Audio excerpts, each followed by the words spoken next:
Salut tout le monde, bienvenue à tous. Je vous retrouve aujourd'hui pour un petit flash info, alors qui va faire plaisir à énormément de monde, alors du moins je l'espère. Cette info justement, elle est dédicacée à tous les fans de Lego super-héros et je sais que vous êtes quand même très nombreux à kiffer cette gamme. Alors, comme certains le savent déjà, aura lieu justement dans quelques jours la Comic Con de San Diego, donc qui se tiendra du 21 au 24 juillet. Bien entendu, comme chaque année d'ailleurs, le staff et le stand Lego seront présents pour l'événement. Alors parenthèse, c'est d'ailleurs ce qui nous a permis justement d'avoir pas mal d'informations, pas mal de visuels sur les prochaines sorties, notamment celle de janvier 2017. Donc toutes mes vidéos récentes justement dans ma rubrique, on va dire, info sur les sorties, sont basées soit sur la Comic Con ou soit sur l'E3. Je referme la parenthèse, revenons à nos moutons. Donc Lego justement pour cet événement a pour habitude alors d'offrir aléatoirement sur son stand des figurines, alors je vais employer le terme ultra exclusive de super-héros. Alors ces dernières semaines on avait quand même pas mal de rumeurs. Lego a officiellement donc dévoilé ces fameuses figurines et il s'avère que ces rumeurs étaient quand même bel et bien fondées car elles étaient justes. Donc sans plus attendre, je vais vous présenter ces deux figurines, alors qui risquent, il faut quand même le dire, de nous faire mal justement au porte-monnaie, comme chaque année d'ailleurs. Pour la première figurine, on ne présente plus ce héros légendaire de l'univers Marvel, j'ai nommé Steve Rogers, alias, vous l'aurez compris, Captain America. Alors, malgré tout, cette figure, elle a quand même déjà fait couler pas mal d'encre et elle a suscité des vives réactions dans l'univers du comics. Alors, comme vous pouvez le constater, ce petit filou de Steve, il est quand même habillé aux couleurs d'Hydra. Donc, qu'est-ce qu'on peut en déduire? C'est que c'est un agent double au service de la plus grande organisation criminelle qu'il a toujours soi-disant combattue.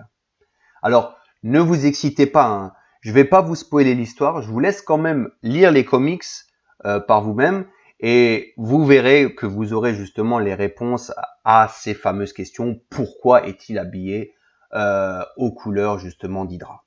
Alors, un autre détail, tout le monde aura remarqué, donc Steve a laissé tomber son petit bouclier rond en vibranium, il l'a laissé tomber.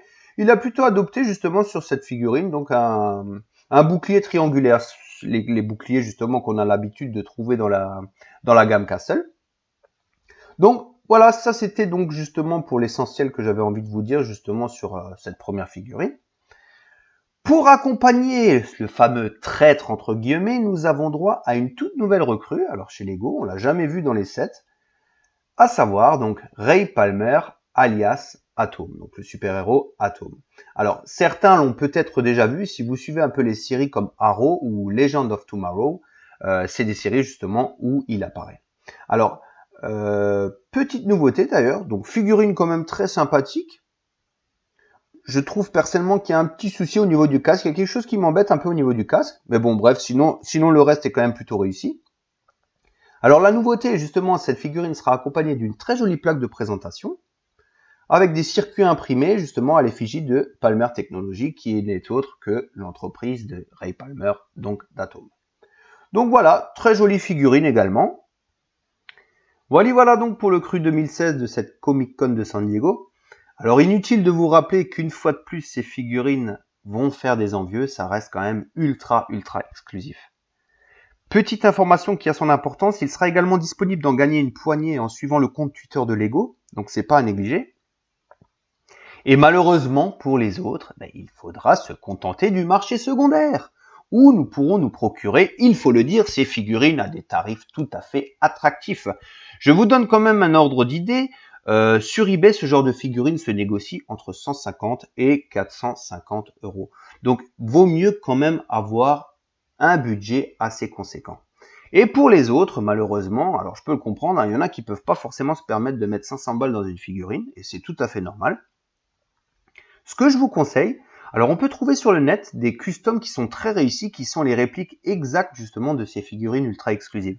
Alors attention, je tiens quand même à le préciser, je parle pas de toutes ces merdeux qui sont compatibles Lego, des trucs qu'on trouve avec une qualité merdique. Je parle quand même du custom qui part d'une base donc de pièces réelles Lego, donc voilà le vrai custom. Donc je pense que ça, honnêtement, ça reste quand même la meilleure des alternatives pour ajouter ces figurines à sa collection. Écoutez, l'info du jour s'achève, c'est tout pour aujourd'hui. Alors j'espère que ça vous a plu, j'espère que ça vous aura été utile. Et bah écoutez, je vous souhaite déjà une bonne soirée et je vous dis à bientôt pour une prochaine vidéo qui arrive très très rapidement. À bientôt. Ciao ciao.